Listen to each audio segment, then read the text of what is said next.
everyone, and thank you so much for being here today. Another week, another RfRx session. My name is Amaya Perez. I'm the online programming director of RFR, and I'm also your host today.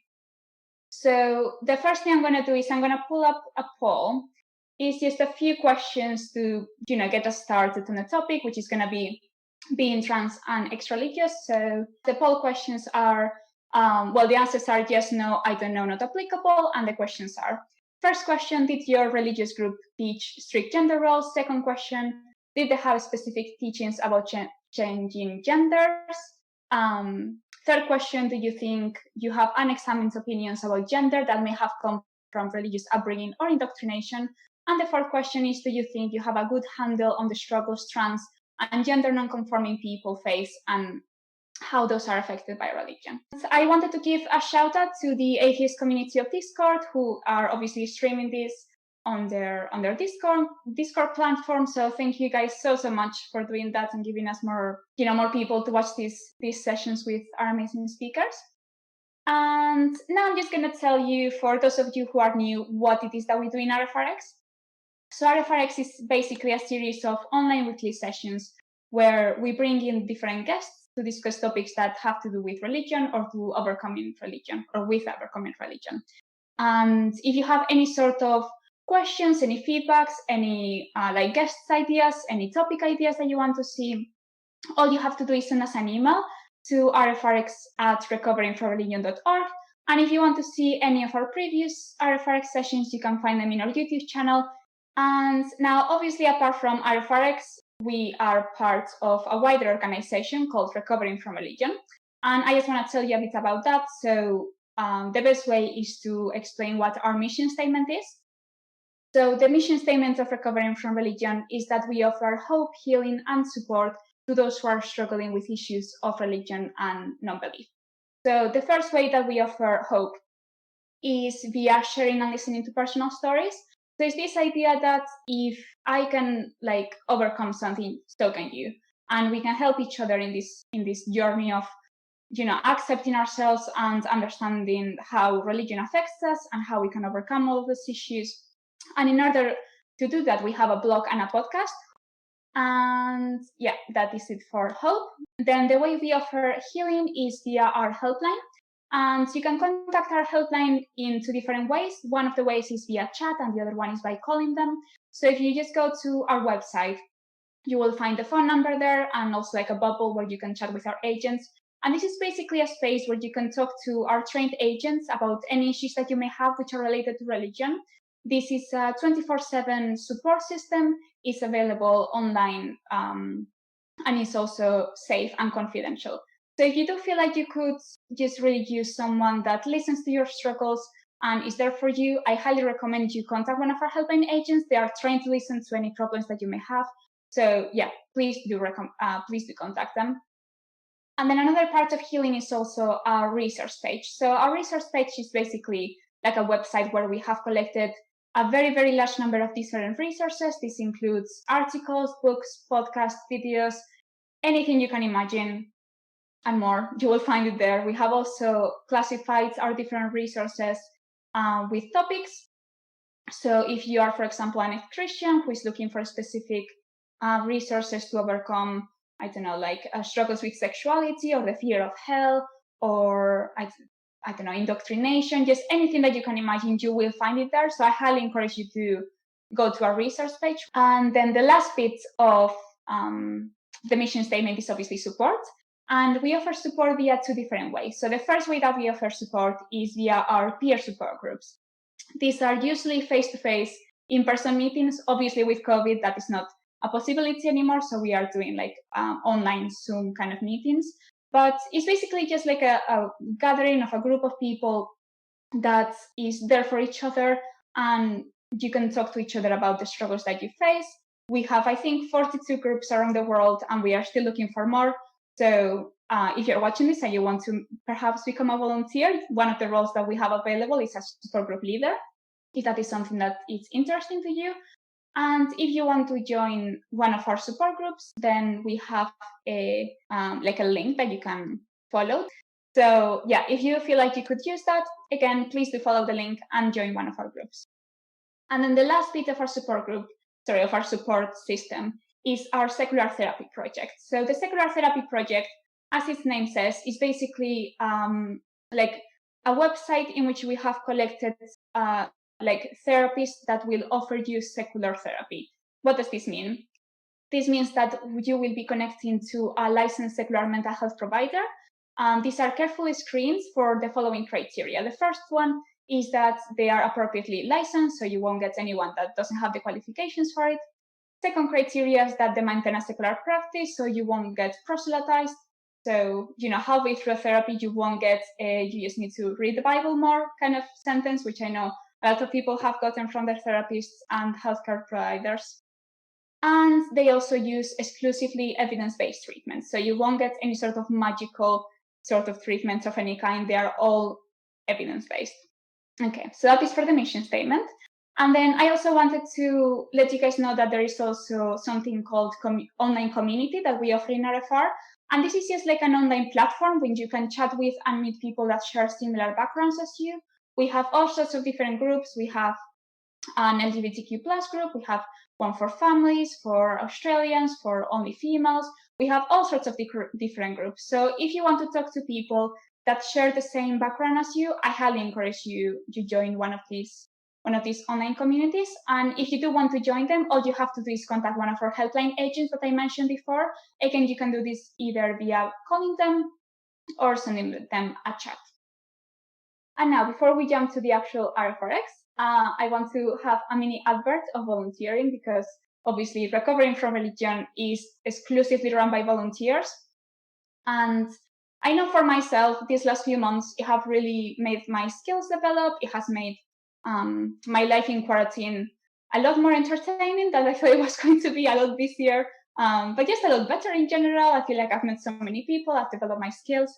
So if you believe in what RFR is doing, if you feel like this is something that you can relate to and that you just believe in our message, I do encourage you to consider volunteering for us. We're always looking for volunteers, and we have all sorts of different volunteering roles.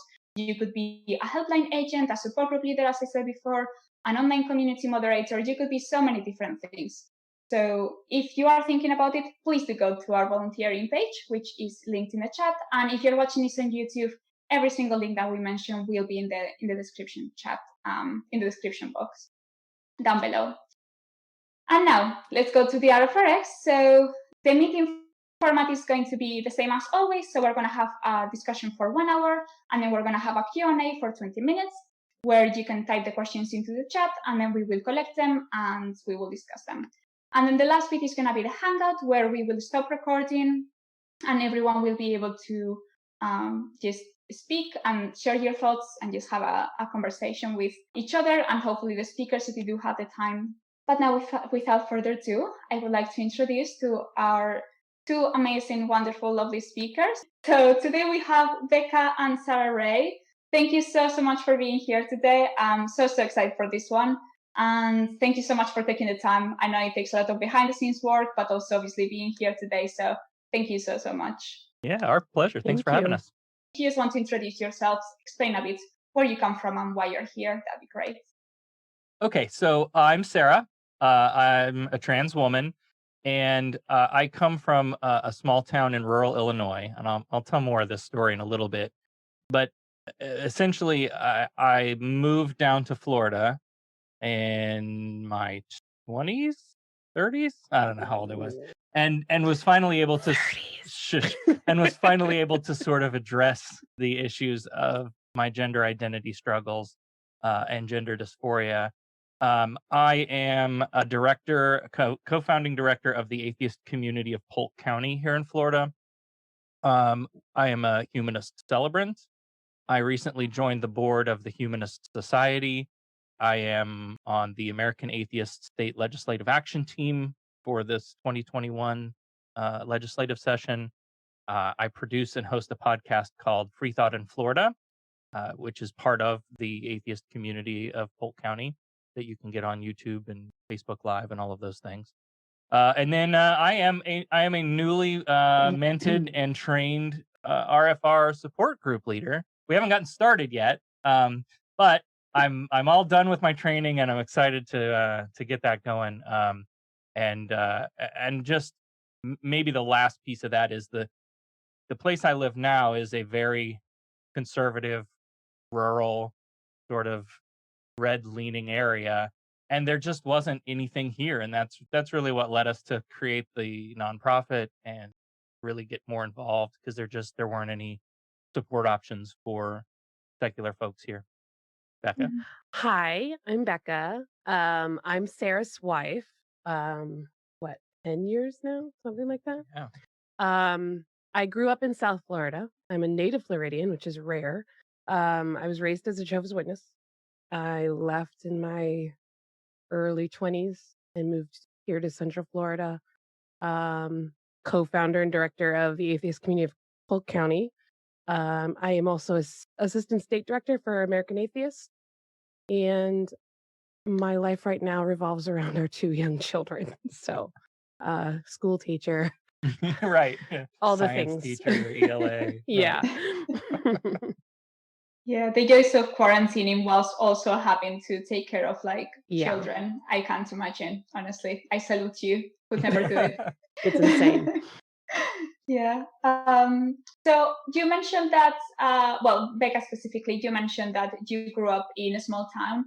I guess the first obvious question is just how was your experience growing up in such a small town? I am going to assume with a lot of religious influence also. So you said Becca, but Sarah's the one that grew up in a small town. So I meant Sarah. I Okay. totally meant Sarah. good. So let me describe for you the small Midwest town that I grew up in. Bethany, Illinois is a town of about 1,400 people. I had a graduating high school class of 32. I went to kindergarten with the kids that I graduated high school with. I went to kindergarten with. Right, we've known each other our whole lives. Is the kind of place this is. Mm. There are no chain stores or restaurant. There are now. They got a Subway. Woo, that was big stuff, right? They got a Subway. But we had no chain restaurants or stores. That we had a little locally owned grocery store, which was closed on Sunday. Everything shut down at 4 or 5 o'clock in the afternoon. Just this. I mean, if you think of a small Midwest town, that's what this place is, right? We had our downtown was like 2 blocks, right? And we had some locally little small restaurants, and there was a video arcade. But this place had there were no stoplights and 9 churches. And the joke that I Wow. tell when I when I do this is part of a presentation that I do when I tell people about this church, there's 9 churches in a small town. There's actually one of them I think it's still for sale if you're interested in owning a church in Midwest small town. You can certainly do that. It's been a number of things. It was a church when I was a kid, and then it was like a bed and breakfast for a while, and then it was like an antique knickknack shop. So now it's listed as like a 9-bedroom home with an attached sanctuary. Like, it's great. Oh my gosh. Wow. I really want to ask our budget person in RFR. We do have a budget for it, because how epic would that be? Oh, That'd that'd be be so amazing. great. So good. They're thinking you need a retreat location Yeah, in the middle of I nowhere. don't go there. No. No. It was a nice place, right? But it has all of the trappings of small town Midwest America, right? Yes, there were 9 churches. Everybody went to church. I didn't know a single non-religious person, and I didn't know a single non-Christian person. I like to describe it as like cornfields and soybean fields and white people just as far as you can see. There was no diversity. And this was like late 90s that I graduated high school in 97. And gay was still a hushed 4-letter word in this place, right? Like, you just didn't, it wasn't Yeah. something that you talked about out loud, and people weren't out about it. So imagine then me being I was around puberty when I really started, to feel different about my gender, and then trying to, deal with all of that in a place like that was really interesting. interesting is the key word there, I Yeah. guess. Yeah. Yeah. No, that So must have been really difficult because obviously small towns in America are known for being conservative and not very like open-minded. I may be wrong, but that's just like the stereotype. So yeah, that must have been like really complicated to grow up in such an environment. that was definitely my experience. It was very insular. Outsiders were sort of feared, and that's whether that was geographical outsiders or people from other countries coming in to take your jobs and all that kind of crazy nonsense. Yep, I heard it all, and that was just that. It was part of our culture, and I think not to go down this rabbit hole, but I think that's an interesting thing that I reflect on now when I look at the divide in our country. There really are two Americas. There is an urban rural divide that doesn't get addressed as often as maybe we should address it. But anyway, that's not what we're here for. I'll do a Yeah, that's a whole show about completely that. different RfRx. Yep. Yeah. And Becca, how was it for you to grow up in the Jehovah's Witnesses and just, in the environment that you grew up with? Well, there was in the early years, I didn't really think anything of it. My mom and dad told me this is what it was, and that's what it was. Um, the real kicker for me was always that we converted, and none of our extended family were witnesses. So when I was like 8 years old, when my family started going to the Kingdom Hall, and it was huge because my grandmother was very disapproving, and so there was like a 6 month period where I never saw my grandmother, and prior to that she was like we were best buddies. I was the first grandchild. She had all boys. I was a girl. So we were like always together. And then I was 8 and it was just like cut off for 6 months. And then it was never really the same. Like it took a long time to heal that relationship. And then when I started growing up is when I really started to kind of the cognitive dissonance had to set in at some point, I think, because I was working outside of the cult. I had a job and I was interacting with people that weren't witnesses. And I was like, okay, it just wasn't connecting anymore. So it just was normal up until that point when I started realizing that no, something's wrong here. Yeah, that makes sense. What's interesting, I think, about our different backgrounds is, and I'm looking too at some of these poll answers. A lot of people being taught strict gender roles. So despite coming from like small town conservative, uptight Midwest, the church that we went to as a kid was very much like I call it vanilla Christian. It was a First Christian church, and we went to Sunday school, and Sunday school was all about learning some songs and sticking some stickers in a workbook, and then and like church was just sit quietly and listen to the service, and then stand and sing when it was time to stand and sing, and then you sat quietly until it was time to stand and sing again. And then when I left there, I mean that was just it not quite Presbyterian but close. And when I left there, I went to a Church of God, and that was like culture shock, hand in the air screaming praise Jesus. But so it was just different that I like when I think about my childhood, I don't think about my religion having that much influence on me. It's not a conscious thing that I recognized. I've had to break it down and sort of think back through what some of those influences might have been. I don't remember being taught overt, strict like gender roles or stereotypes. I don't remember being taught it. Yeah. Right. It was there. Yeah. But I don't remember it being a. I think Jehovah's Witnesses are known for their extreme views. So I had a much different experience. There were people in our congregations that we like whisper. We knew, oh, so and so's gay. And they were allowed to, and it was explained to me as a child, a young teenager, I guess, preteen, that they're allowed to be gay. They just can't act on it, much like what the Mormons are saying now. And I just always thought that's so weird. Like, why would you? I just couldn't connect. Why would you sit in a room if you couldn't just be yourself? But because there were always those private conversations in whispered tones, and you just kind of, as a kid growing up, I had oodles of self-esteem issues. Like I was never ever myself, and like I don't know. But I always like I'm maybe just could see it more clearly when I was looking at somebody else than myself. Mhm. And always just felt really bad for those people because they're living this huge lie. Um, and then, in hindsight, it's like, wow, okay, that I was just doing the same thing in a different flavor, maybe.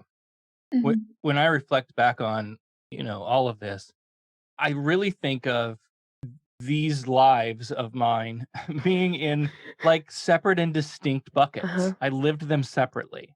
Oh yeah. Um, I started a Bible study group at my school when I was in like junior high and was leading it. Went out and bought one of them fancy, you know, NIV youth study Bibles, and we were meeting at lunchtime and doing Bible study.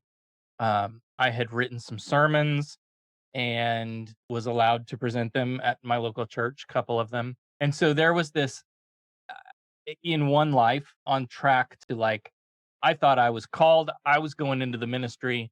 This was a part of my life. This was a place I was going. And then meanwhile, in a completely separate part of my life that really didn't intersect with my religious life, puberty was happening and I was starting to feel different. And not so much different like, I mean, everybody feels weird and different during puberty, right? But I was getting feelings of like, whoa, something is really wrong here. This is not supposed to be developing this way. And I became obsessed with thoughts of my gender. Like, why wasn't I a girl? I feel like I should be. What the hell happened? Um, I can tell you of countless nights that I laid in bed thinking, I just want to wake up tomorrow and be who I'm supposed to be. It was never a prayer. I never prayed for it. It was never like those two pieces of my identity just did not touch back then at all. Yeah. Which I think is really strange. And it's just an interesting, I don't know, maybe that's a trauma response. It could be. It really could be.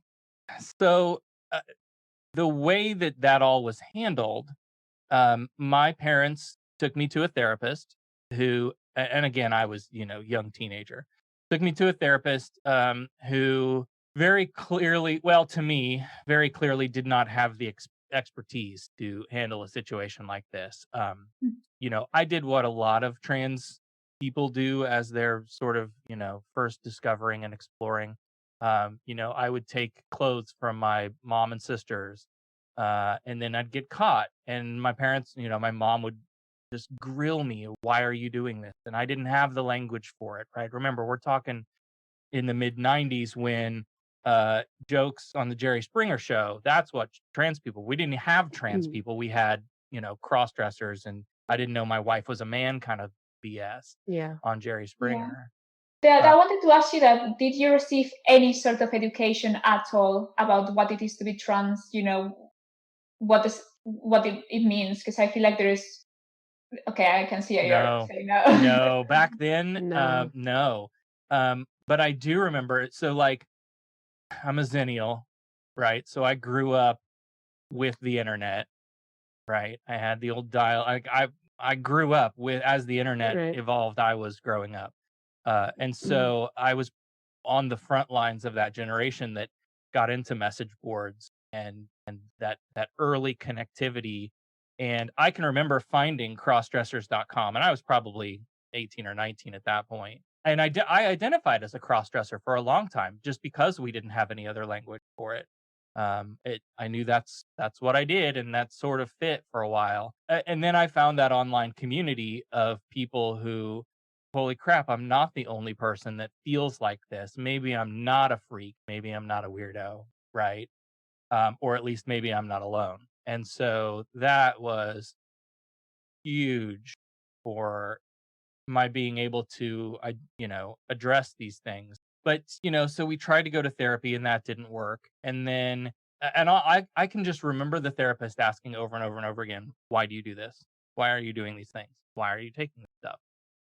And I didn't have the language. That just did not exist then.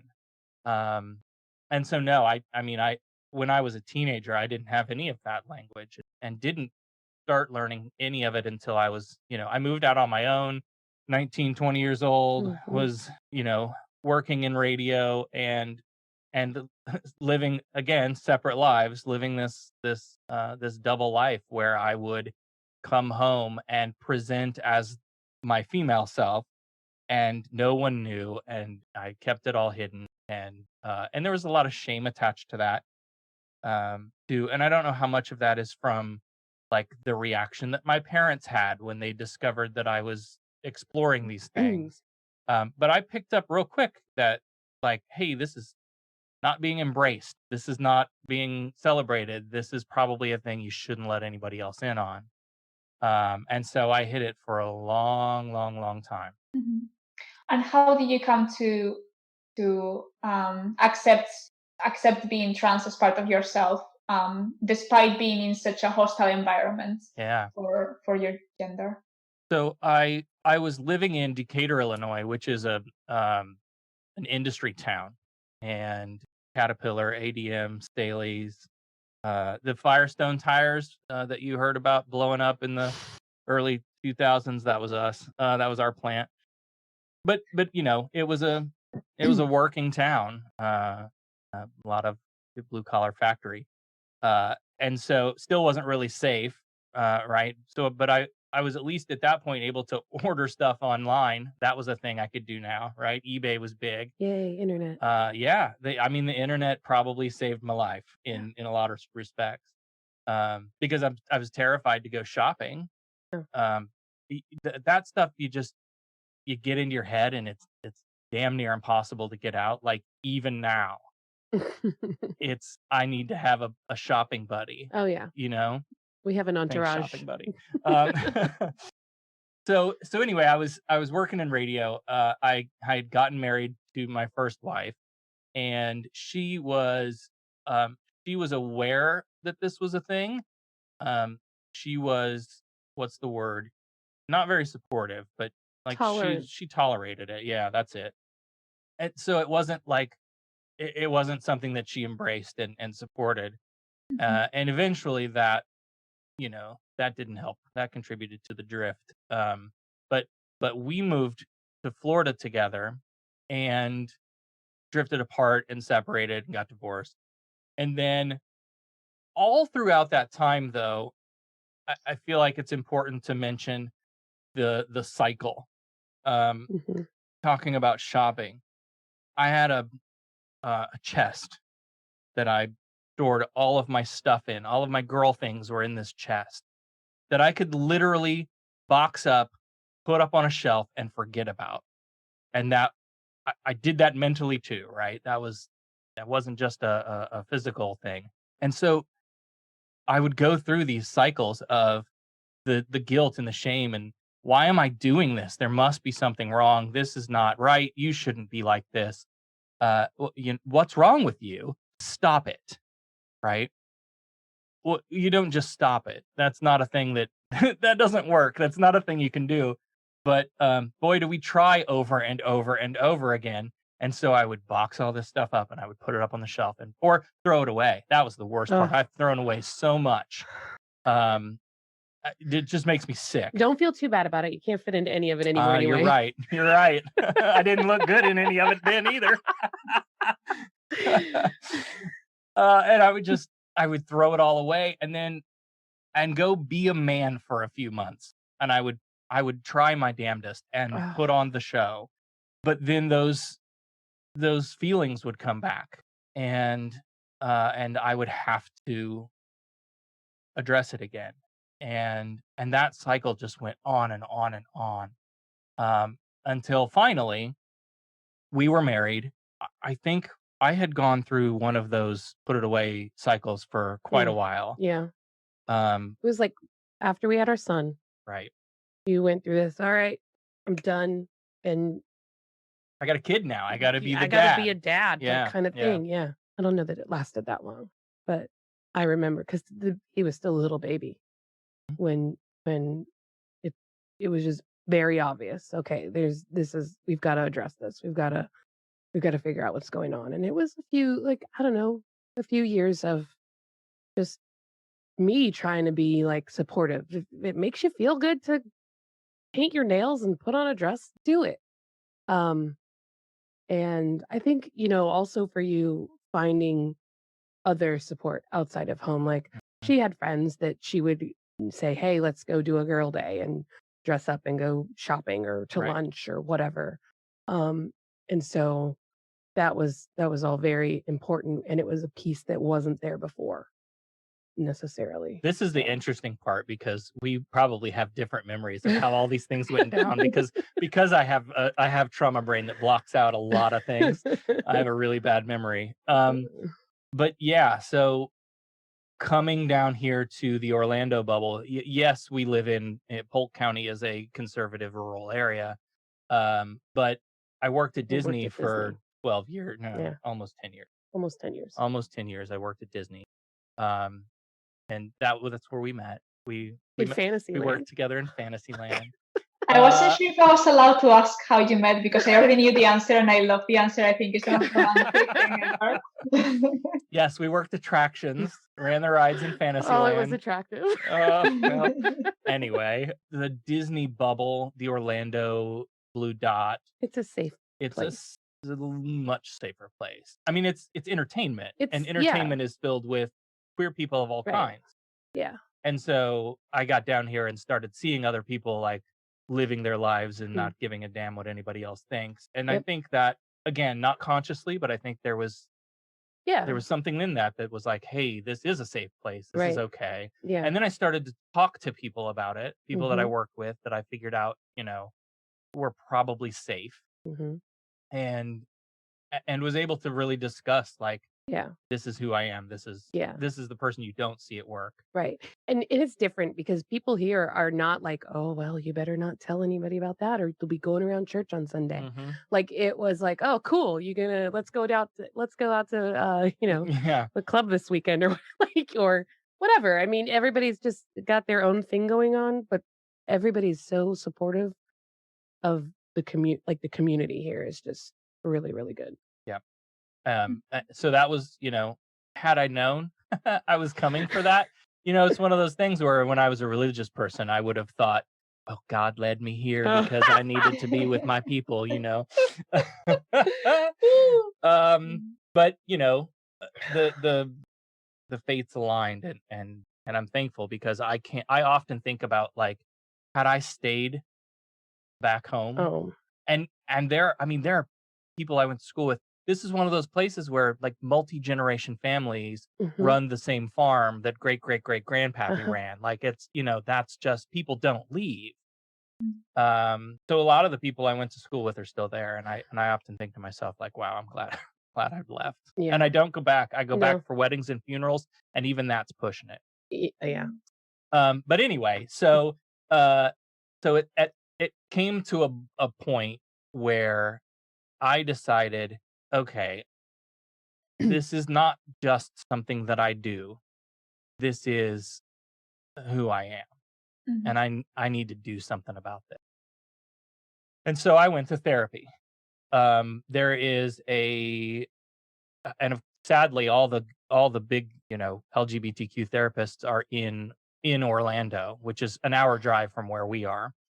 But I went and side story about therapy. I think I told Darrel this story the last time I had him on our show. We went there and this woman told us, we were talking about our problems with work. We were like, miserable. We were in life dead-end was just jobs. bad. It was rough. Everybody goes through this, right? Yeah. And she said, well, listen, there is this documentary that I want y'all to watch that I think would be really helpful. It's called The Secret. Watching the reactions in the in the Zoom. Don't We do were that. foolhardy enough to go watch it, but we had a good laugh. Putting stuff out into the universe, it'll come back. Don't do that. I haven't seen it, and I really wanna know what it is. Well, there's a movie now loosely based on the on that documentary that's like a fictional movie that I want to watch just because No kidding. I want to didn't know laugh. that.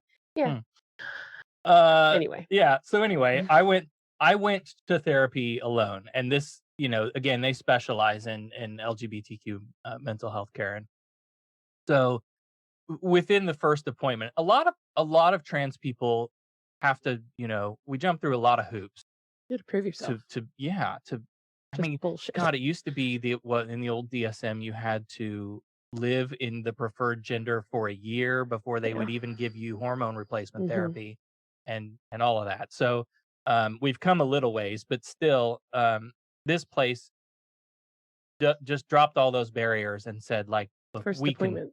can tell, like, come on, we know.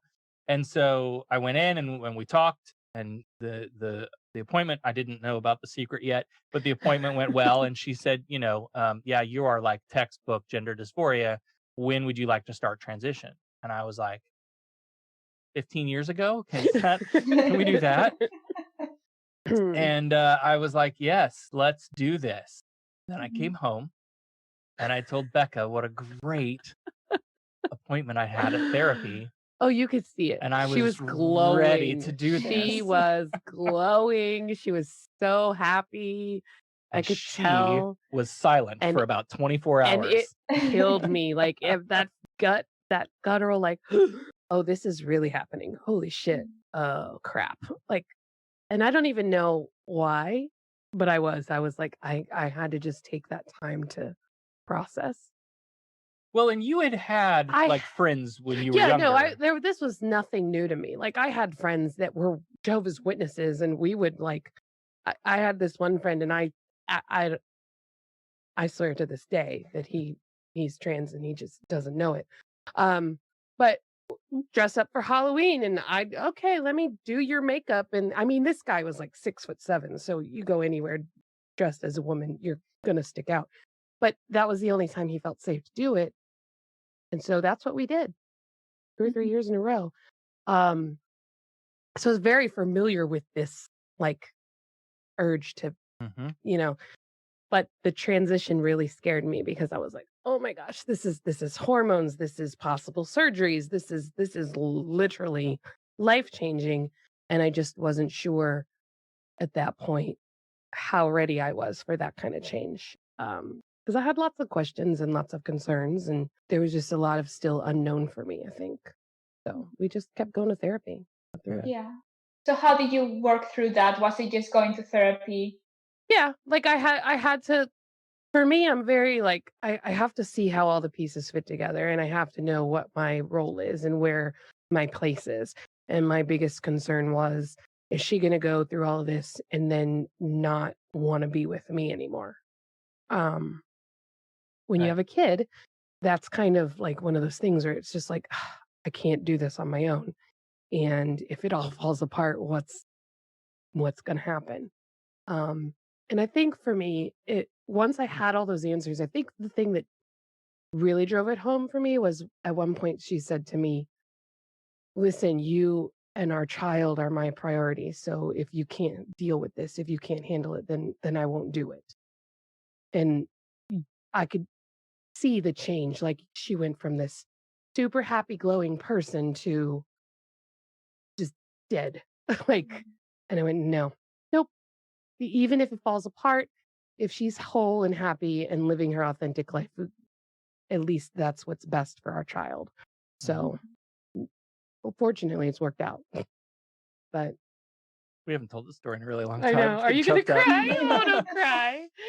I'm holding it together. If you lose it, I'm gone. So when we went to therapy together, this is my memory. Yeah. When we went to therapy together, there was a question of like, how does this work for me? Like, what do I get out of this? I'm attracted to men. I'm not attracted. How's this gonna work? And I think it's interesting how that's evolved. Yeah. Well, I mean, I think, at that point, I don't think I hadn't really come to terms with where I was belief-wise. So there was a lot of contradictions going on inside of my brain and my heart. And so when you when you think about, okay, I grew up in this very ultra conservative religion, and um, homosexuality is wrong, and not and at that point I didn't really agree with that. But there's still these things in your brain that you don't even realize are there until you're confronted with it. And Mhm. so there was a lot of questioning going on there, and I don't really think I had even at that point come to terms with what my sexuality might have even been, because I didn't really ever go through that. I didn't I never confronted, like, am I straight? Am I bi? Am I lesbian? Am I pan? Am I, there's like there's so many different things that I could have identified as, but I was just told you have to be straight, and so that's what I've been my whole life. And so there's an interesting thing that I think, if you push yourself, once you get out of religion, you might explore your your gender and your sexual attraction differently if you can get outside of your head. Because I hadn't even done that yet at that point, so it was very weird. That was going to be my next question for you, was how much of what I was going through got filtered through that worldview that you had Sure. been put into. Well, yeah, probably most of it. There was it because I didn't have anything else to really filter it through. Like, there was a lot of contradictions going on inside of me, because it was like, well, Mhm. I love this person, but ultimately you have to do what is right for you, and I don't think that my beliefs were ever going to jeopardize what my decisions would have been. Right. But I will say, my mother is still an active Jehovah's Witness, and when I finally did tell her what was going on, oh my God, did I get an earful. So, like, it's one of those things where I had to make sure that I knew how to defend myself, defend my family, defend Sarah, because I at any moment, I don't know when she's gonna just, give me some kind of lip about something, but I have to be prepared for that. So in order to be prepared for her and her weird accusations, I have to really examine, like, what those beliefs are, so that I can come back with, well, okay, but here's a counter argument to that. So, Well, let's talk about our families for a minute, because um interestingly, I think, when I went through this process and started I changed all the things, right? I legally changed my name, gender marker. I started presenting, and with that comes, like, some insecurity that I wasn't used to carrying around in public. mhm. And it was And fast. yeah, It was really fast. yeah. Well, I mean, But I had 30 years well, of and being that's comfortable in the yeah, male role, while it wasn't comfortable, yeah, like, it was comfortable enough that I could go into a Target and go to the right, restroom and not even think about it, you right. know. So there were things like that. Um and and since that therapy appointment where we went together and broke that all down, and came to the the the thing she said about, did you fall in love with the penis or the Right. person, Mhm. was a big thing. Yeah, well, Like, that's huge. since that moment, like, then you were there Mhm. propping me up when I Right. needed it, and that translates into our family really well, because so I had been telling people at work this is what was going to, at this point, it was finally, I'm going to do this. And I was transferring around a lot at Disney at that time too, so it Mhm. was new teams often. Um, and then I left the Disney corporate side and went to Disney's government, and and they didn't have a policy in place, which was odd. Where Disney does, the Reedy Creek didn't. So, having to deal with all of that. But throughout all of this, like, coming out over and over and over again to people, I had to figure out, how is this new employer going to process me transitioning on the job? They've never done it before. They don't have any policies in place. What's that going to be like? The people that I had talked to, I had started cutting out people, um, from my life, just people that I could tell weren't going to be supportive when it came to light. Yeah, you can tell. And surrounding myself with those people that I was pretty sure I could trust, and then I, was slowly coming out to them. But I had prepared myself to lose everyone, including Becca, because I know that's a possibility. I see the news stories. And again, those are the monsters in your mind that that you build up, and not every experience is like that, of course. But thankfully, mine wasn't. But I had prepared for my family to turn their back on me, for all of my friends to walk away, for to really have to start over. My mother sort of maybe had a light bulb moment, right? Of oh, well, that's what was going on with you all those years ago. I wish I had known, right? That was sort of, that's the mother's That's mom's thing, response. Yeah. right? And then my dad was okay, but he's factory man his whole life.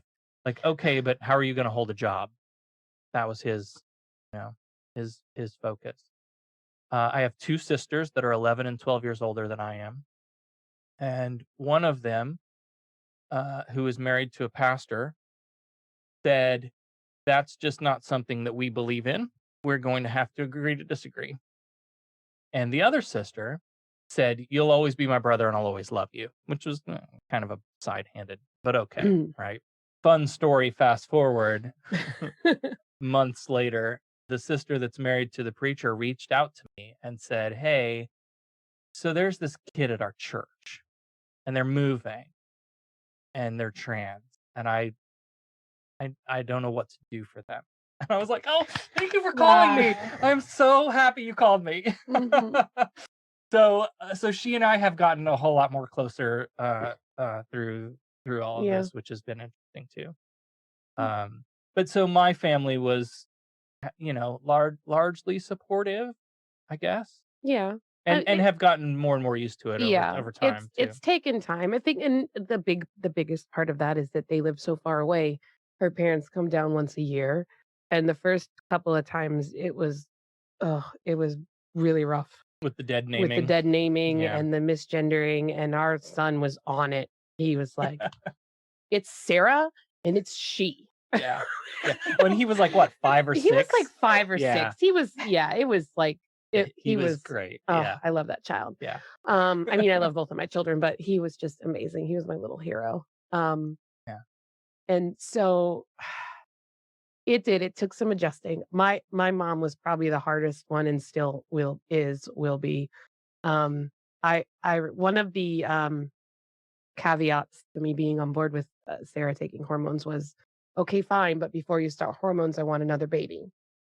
So and I said, okay, come on. Let's go. We had our daughter. Our daughter was born. I said, go get your drugs. But before that, I remember being about to pop pregnant, and my mom came up. She lives 4 hours away. She came up for the weekend to help me get nursery furniture, and she was just, oh, I want to look at a townhouse. I want to move close to my grandbabies. And then told this guy at this place, they were building townhouses. And we stopped to look in. She needed a 3-bedroom townhouse. And I was like, why do you need 3 bedrooms? You're one person. Well, because when your marriage falls apart, you're going to need a place to stay. Wow.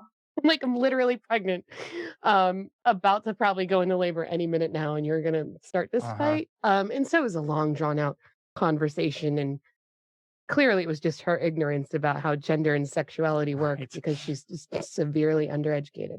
Well, the other favorite one was if he. But yeah, it was all he and him and dead name, and I'm just like, but what? If he gets the operation. But that's story. Oh yeah. So she was like, well, is he gonna get surgery? And I'm like, and we haven't even gotten there yet. She hasn't even started hormones yet. Kind of waiting for the baby to finish cooking. Get one fire at a time, right? Well, you know how men are. He's gonna get a vagina and he's gonna want to put a real dick in it. And I'm like, mother, I'm sorry if that was too much, but that's what she said to me, and I was just like, really? And you were selling sex toys at the time, which was great. I was at the time. I was like, I've got everything that she could possibly want. It's fine. But it's just So she's still very, very ignorant. I had to school her on what her own religion's doctrine and policies are for trans people, because she's constantly begging me to come back because Armageddon is happening. And I was like, well, even if I wanted to, I can't, because they'd make me divorce my spouse. And that's not true. And I'm like, oh, yes, it is. Go ask your elders what would happen if I said I wanted to go back, but I will not leave my trans wife. And she said she didn't need to ask them because she knew that I was full of crap. And I'm like, no, no, no, you should probably go ask. And then she just sidestepped. Have you prayed about it? And that's the subject's change for her. And I went, yeah, we're done with this conversation. But you had to set some clear boundaries absolutely. with her. Like, yeah. And enforce them. Very much. Well, she's a worse memory than Sarah, so boundaries really don't help much.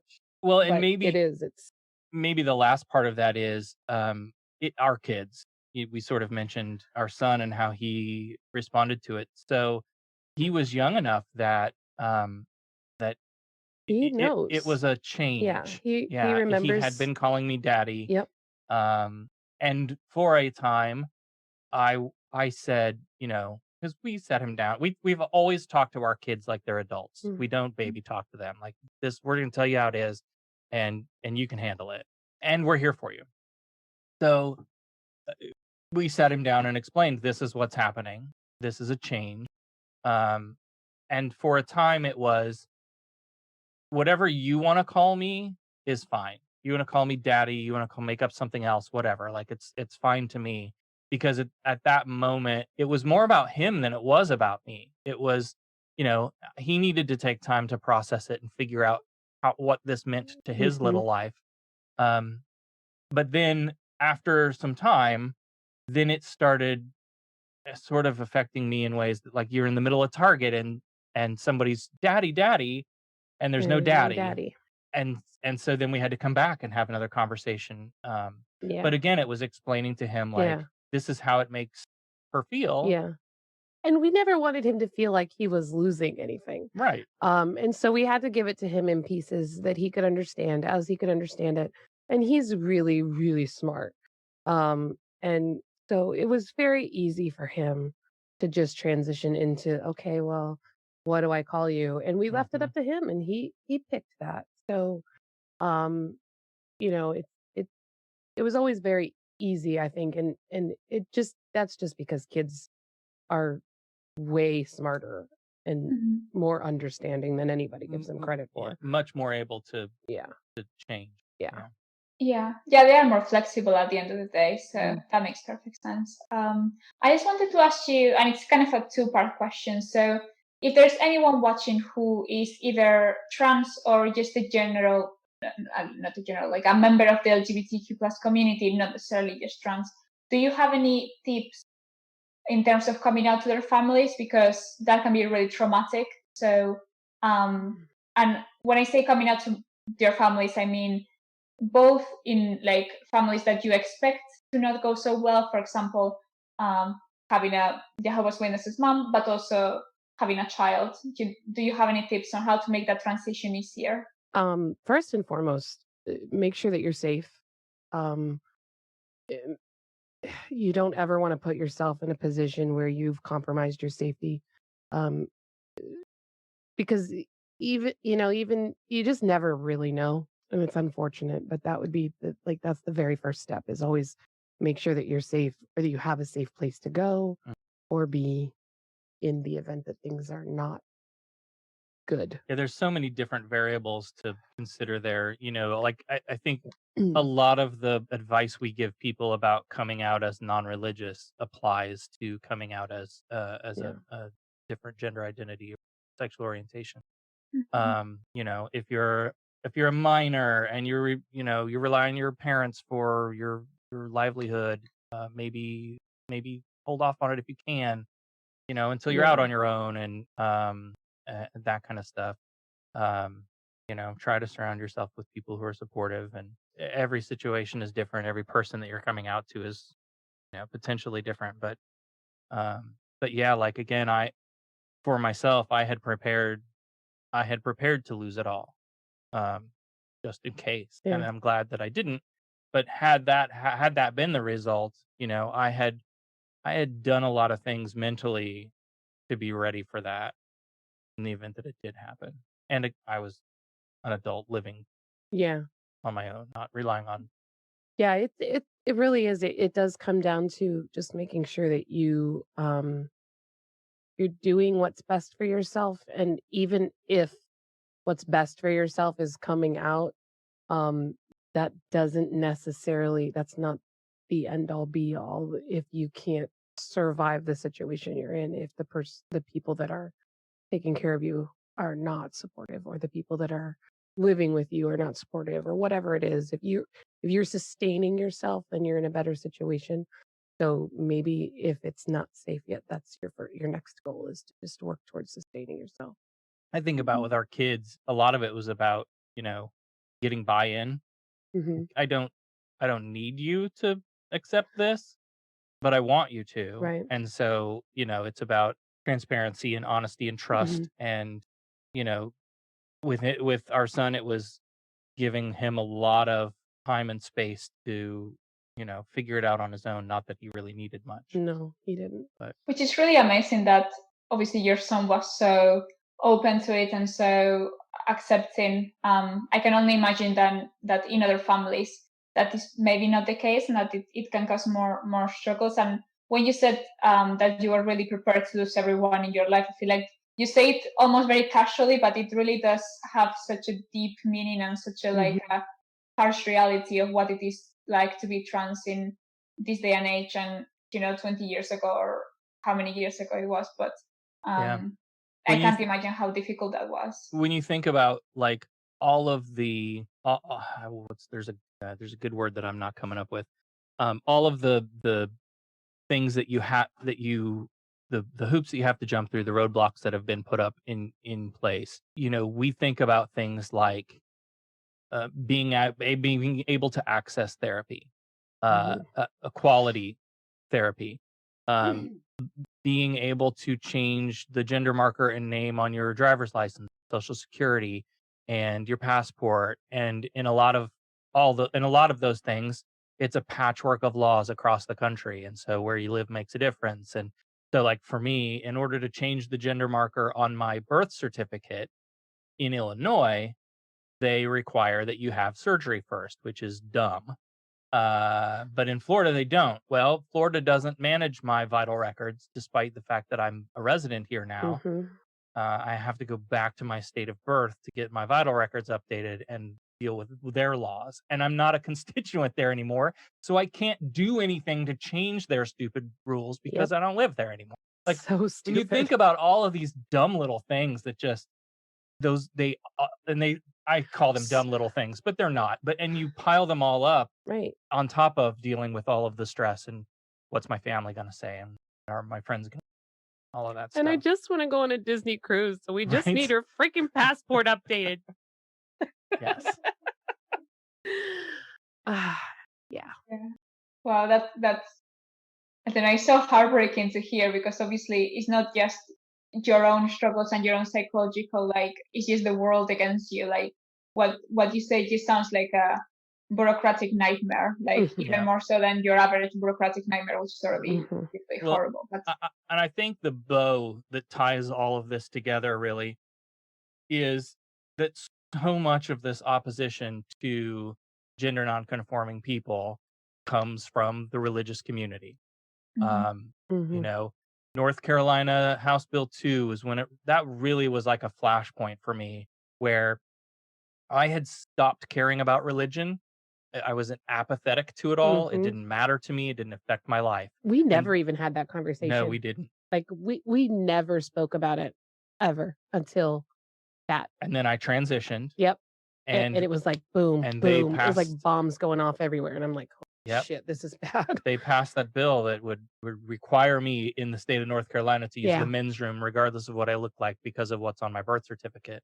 And then Texas tried to do one of their own, and it was just the dominoes started falling. And that's when I entered my angry atheist phase, Yeah. because here we are, religion screwing over my people. She was so mad.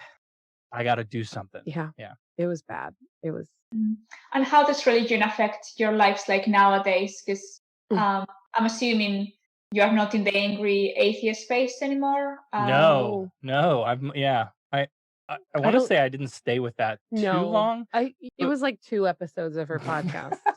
Only 2? No, maybe, well, it was like a flare. Like anytime something would happen, she'd go on a rant. Yeah. Get it out of my Get system. it out of her system. And that Yeah. was her therapy, really. Like, just I have to tell everybody about this, and then it was okay. You know, and I mean, freaking But at some point, Yeah. at some point, it led me into political activism and organizing and all of those Yeah. things where, you know, we need to respond to Mhm. these bills when they're filed. And prior to the Project Blitz came out, and it was 3 years before all the national organizations got together and signed a letter to say, hey, we don't like that. Yeah. 3 years. Shouldn't have been 3 years. And so there hasn't been really good organized opposition to the Christian nationalist legislation Which waves that is we've been seeing. why we're in the boat we're in now. And so finally we're there. Like finally we've got some organization around it, and you know, there is some response.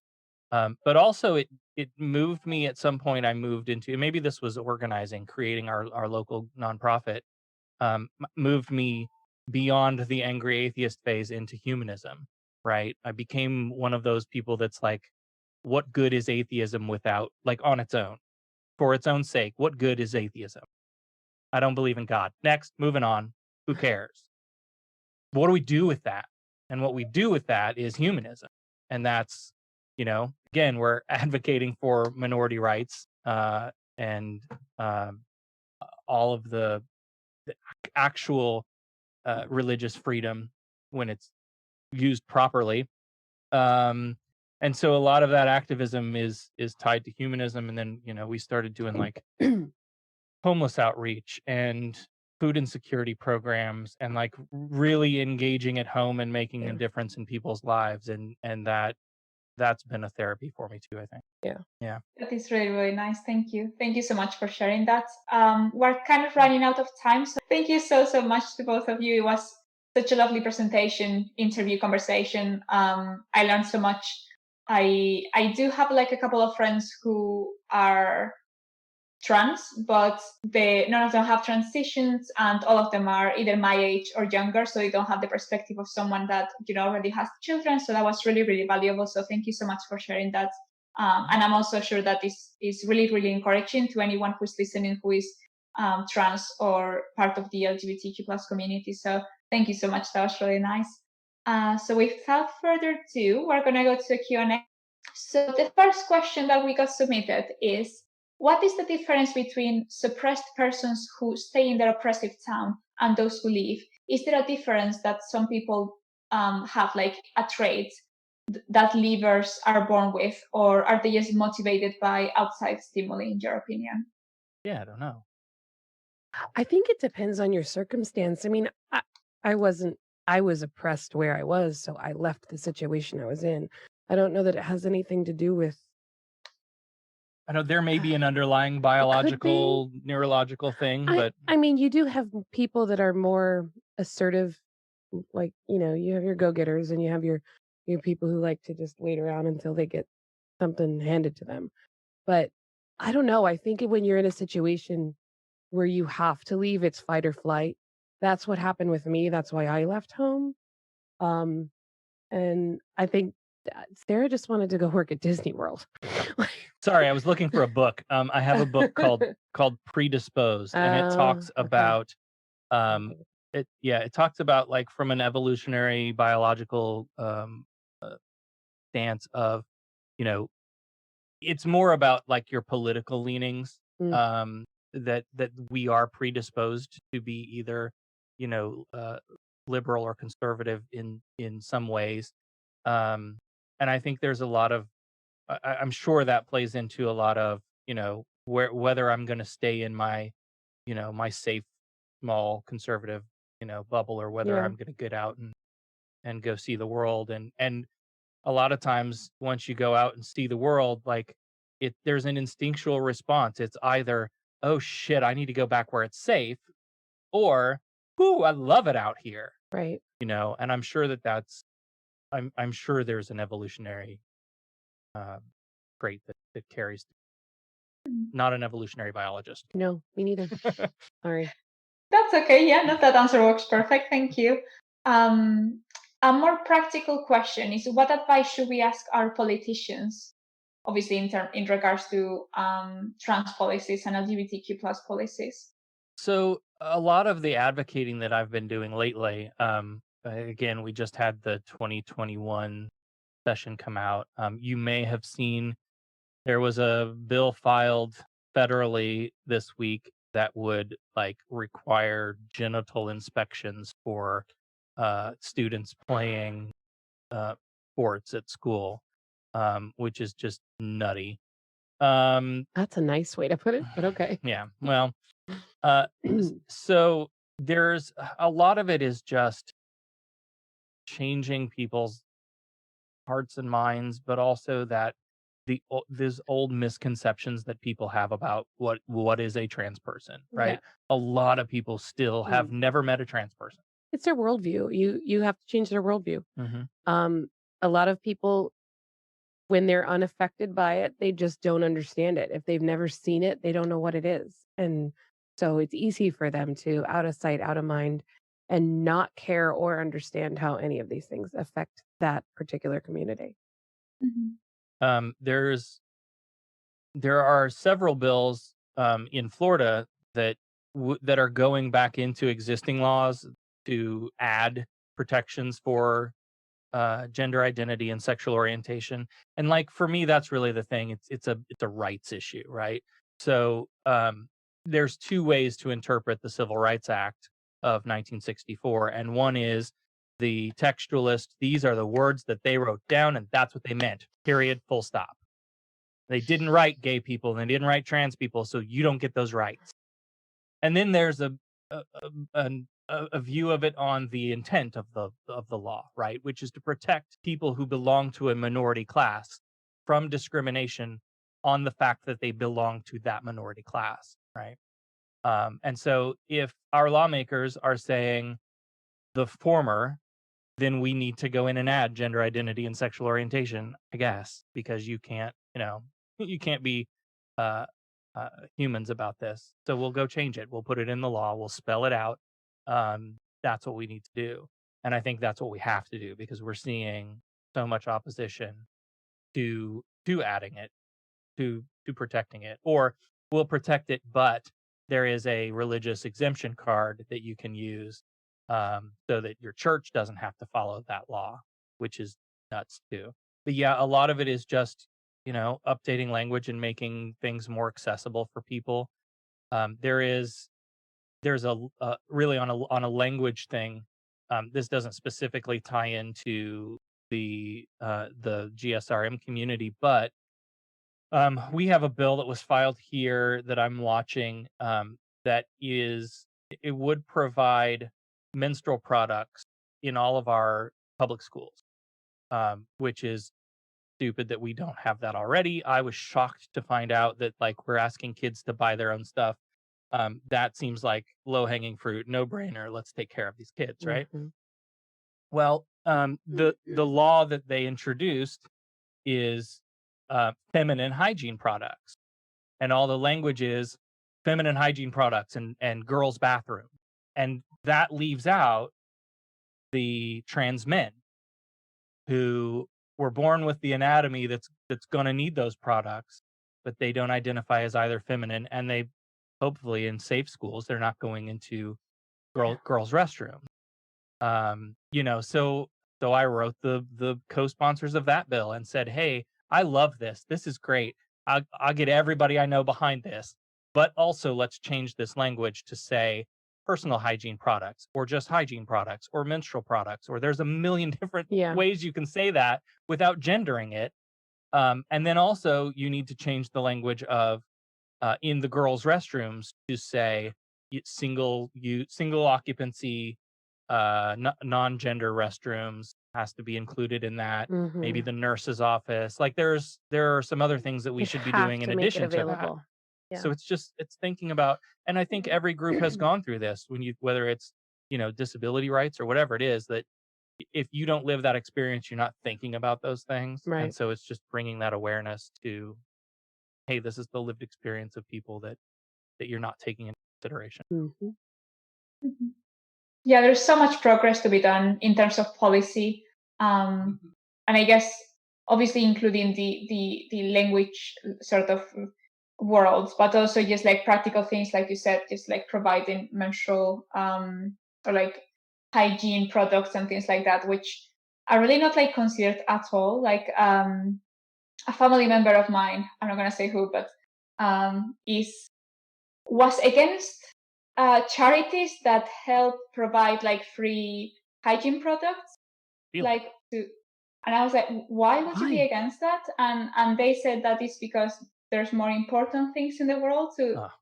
worry about, and I was like, what? What This are you idea saying? that we can only work on one thing at a time is There's that's gonna millions of kill us. people on the earth. We can all have our own little thing to work on and we get it Yeah. all done. Yeah. We could solve all the problems if everybody just worked on something.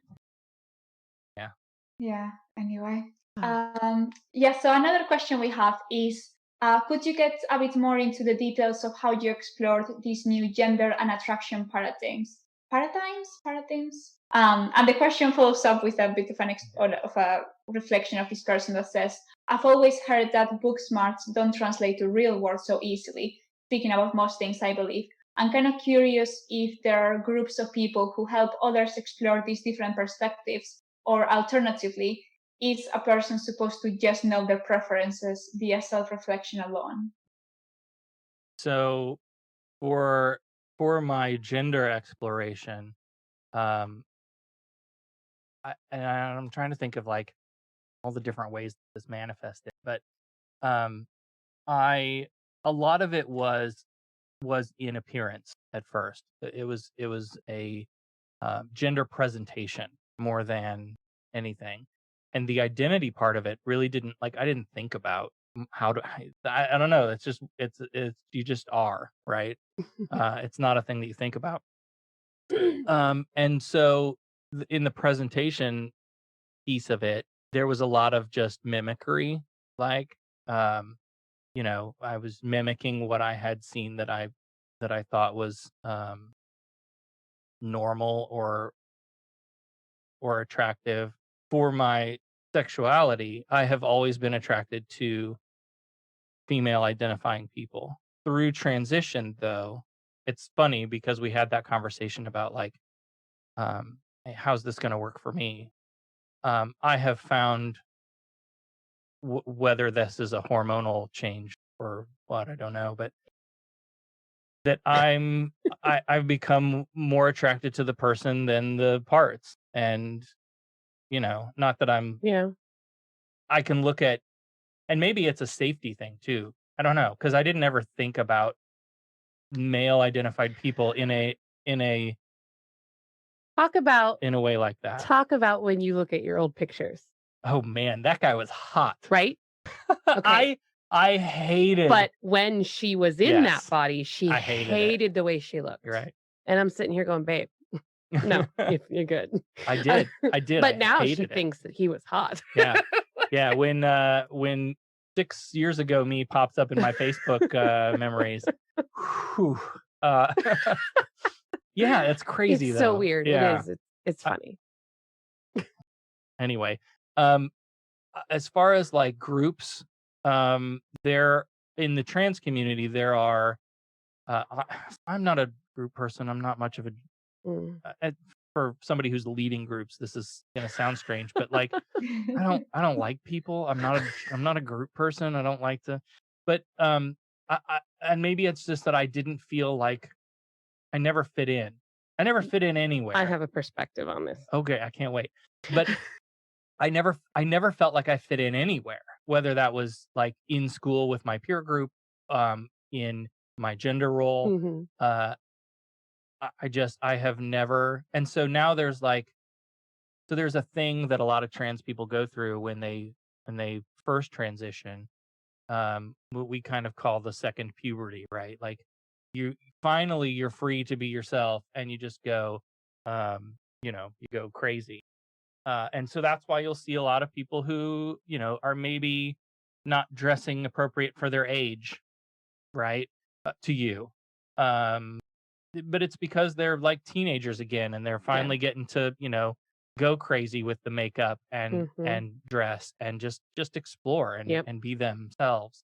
I didn't do that. You did. Well, I It did, didn't last long. It was but like maybe a month or two. yeah, Like, and then it was like, oh, makeup so stupid. It takes forever, and that was it. yeah, yeah. But yeah, I So expected it to last a lot longer, but it didn't. so there are groups of people who will like, oh, let's all go to the cosmetic store and Yeah. like get our makeup done Yeah. and buy some stuff. And I'm just, that's not my tribe. You're not. She's never been like, hey, let's go out and do anything except for two different things. Like when she worked at Disney, there was a group that went to this place called the Adventurers Club. Oh yeah, It's the best. It's it closed now. was It was the best. But it was like you go and you drink, and so But I was drinking. never a bar person. I was but- never a club person. No, but that so place I drinking loved. is a coping mechanism, and this place is like a comedy club / bar. Right. Perfect for a person who is not comfortable in their own skin, because you can just drink and laugh, and then Right. you go home, Right. and you get a call from the bar that they have your credit card. That happened all the time. But she's right. She's not a people person, and she never has been. But what I've noticed is since we've started our groups, she's becoming a people person. And I think it's because she's finally around people that she's comfortable with, that she can actually be herself around, and I think it's the same, the Disney mentality. This club that she would go to was at Disney, and it was a safe space. And while she was still presenting male, it was still a safe place to be. But I think with the groups now, she's a people person. She just didn't know it. But yes, on the point of like whether you just know your preferences Yeah. or like how you figure that out. There are some groups of people who get together and go out and do those things, but I think a lot of us suffer in solitude It's as we try to introversion. figure all of that stuff out. Yeah, because and oftentimes you're doing it before you come out. Yeah. Just trying to. Yeah, I think it is a symptom of that, though, the fear. Yeah. You just kind of keep to yourself because that's safe. Mhm. Yeah. I know people that have started businesses that are like specifically for trans Yeah. people. Like, I'll go shopping with you, Or for you. help you, yeah, or for Yeah. you or whatever, that kind of stuff. Yeah. That makes sense. Thank you. Someone else was asking about your process of leaving religion, because I know obviously you have mentioned that it hasn't really been that significant as maybe for other people, but they were asking specifically whether was it the fundamental principles of religion that kind of puts you off the religious doctrine, or was it more was the I guess the journey of realizing that you are part of the LGBTQ plus community that kind of made you, separate yourself a bit from religion? And this question is for both of you. So much of it for me was detached. Again, it was like two different worlds. When I left Illinois, so I had been going to this Church of God, and they got me playing in the praise band, and the youth pastor that led the praise band was like, hey, if you're going to be up on the stage, like, we need to make sure that you're like living a godly life and stuff, so like let's do some one-on-one Bible study. And so we met every week, and he had me going through reading and writing down the truths and the promises. And I just remember, like, the more I read, the less I believed, sort of thing. Like a lot of people, like when you crack the Bible open and actually read it, you're like, oh man, people believe this stuff. But it wasn't like that in your face for me. It was, they were expecting me to be someone who I wasn't, and that's a bridge to my identity with gender, because I was still not living my authentic life. I was still pretending to be someone else. And so in this church, I was also pretending to be someone else. I was not this godly person that they thought I was supposed to be. And so I stopped going to church and Bible study. And I was like 20 or 21, something like that. And the funny part of that, I think, is how they pushed me away after that, because I stopped going. And what does a church do when you don't show up on Sunday? Call you. Hey, sure missed you on Sunday. Everything okay? Anything we can do for you? Well, sure hope we do see you next week. We sure do miss you. Right. And those phone calls would just come in week after week after week. And finally, I was just like, stop calling me. Like, I don't want to be there. I don't want to come back. And so I quit going. And then again, I was like an atheist for a while. I didn't really care. And and then we moved down here, and I didn't, that was the last church I attended, was that Church of God. hmm I just drifted away from it, really. Yeah, that's basically what happened to me. I mean, I remember having a moment before I moved out. I was still living with my parents, which when you live with your parents and your parents are Jehovah's Witnesses, you have to go to Kingdom Hall. And I did all the good Jehovah's Witness things for a long time. Um, but I was going through a lot of things that on the surface nobody knew about. I was in an abusive relationship. I was having my own like doubts because my prayers weren't getting answered. My parents' marriage was like basically non-existent, falling apart. But nobody wanted to admit it. There was just lots of trauma going on. And I remember going to the elders and telling them I cannot do field service anymore. I had made a commitment to do 90 hours in field service as a pioneer, and I needed to back out of it. And they wouldn't let me. And they just told me to pray about it. And I'm like, I've been praying about it for months. It's not helping. And they basically told me, well, oh well, if we if we let you if we let you stop pioneering, then Jehovah's blessings won't be on your family anymore. And I'm thinking to myself, the blessings are gone. Like we're all falling apart. Nobody's happy. Everybody is like just in very toxic situations. And so I walked out of that meeting thinking to myself, I'm never going back in that building. And then it was a while like of dodging meetings, and I'd go hang out at my grandmother's house and hide there during meeting times. Fortunately, my parents were in a different congregation, so they didn't know that I wasn't going.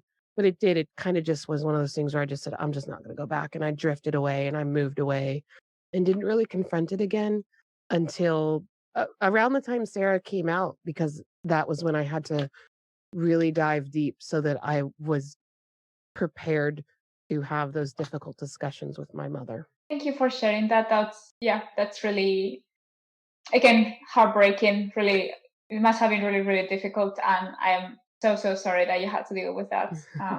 I don't know much about Jehovah's Witnesses, but I do know that they're very close-minded and that they're not very open to any sort of new anything. So I can only imagine how that experience must have been like. But yeah, thank you both so much for doing the session with us. Next week we're going to have Hayley Twyman Bragg, and we have had her before. She did the talk about fear of hell, and next week she's going to talk about martyrdom and suffering, and how religion kind of relates to martyrdom, and how this sort of self-inflicted suffering can leave these scars in ourselves, and how religion kind of encourages that, and how to battle that essentially. So I think it's going to be really, really interesting. I have never heard a talk about martyrdom before, so I'm really looking forward to that, and I really do hope to see all of you here next week. Again, any of our previous RfRx sessions, you can find them in our YouTube channel. If you have any questions and feedback, any ideas for topics, any ideas for speakers that you want to see, you can always send us an email to rfrx@recoveringfromreligion.org. And please visit our blog or podcast in order to get the healing aspect that I mentioned before in the introduction. I feel like they will definitely be really, really helpful. And now I'm going to let Dr. Ray have his moment. And now I'm going to let Dr. Ray have his moment. So Dr. Ray, thank you so much. And the floor is yours. Well, thank you, Amaya. Becca and Sarah, thank you so much. This is for being so vulnerable and so honest, and wow, this is just amazing. So we appreciate you taking the time to come here, but more the courage to come here and talk about your lives in such a public way. And we also want people to know that we don't have any members, we don't have any dues paying, we don't have any sources of income except for good people like you that want to support what we're doing. And as probably every one of you knows, because you got here through us in some way, every service we provide is free. Chatting, you call in, you go to one of our meetings. It doesn't matter. We try to supply everything we do for free. All our resources are free. And it's only because we have great, dedicated volunteers. And thanks for volunteering, Sarah, becoming a volunteer for Recovery from Religion. But we've got a bunch of volunteers tonight, I've noticed. Anyway, if you can donate, fine. But if you can't, please make sure you repost stuff so other people can learn about it. Anyway, thanks for being here tonight, and thanks for joining us.